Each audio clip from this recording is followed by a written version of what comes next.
I'm actually going to end relatively soon, but I just want to kind of end with a story of a student. And I think this exemplifies the approach of the program and a lot of what Matthew was talking about in terms of the struggle.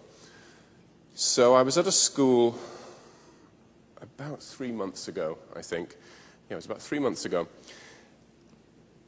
And I walked into a computer lab where the students were, as we generally see, engaged, working, thinking, and doing all this stuff. And I saw this student start one of the objectives on fractions.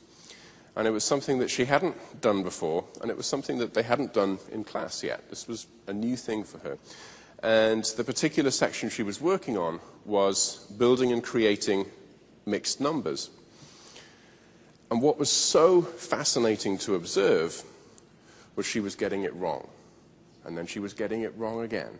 And she kept getting it wrong, but she kept trying. And it took all of my, power as a human being, not as a teacher, to want to just dive in and say, let me show you how to do this, let me help you do this. I had to really restrain myself, but somehow I managed to do that. And I just watched her struggle, struggle, struggle, struggle. And finally, there was this moment you could just see when she was using these tools, she was building these things and working on the fractional bit, and you could just see that light bulb went off in her head. And it was just absolutely incredible to see everything that we talk about actually happening right in front of me. Like right there, there's this girl, and she's just literally, she's had that moment, she's had that epiphany for herself, and she's learnt something that she did not know how to do before. And from that moment, she figured it out, and suddenly, boom, the rest of the level, the rest of the objective, she completely finished really, really, really fast.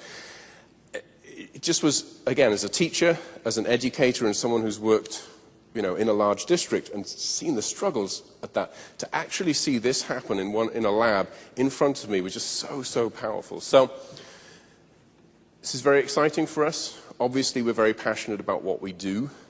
We believe very, very strongly that math is something that all students can do. And we think we have some of the ways of really helping to get students to do that.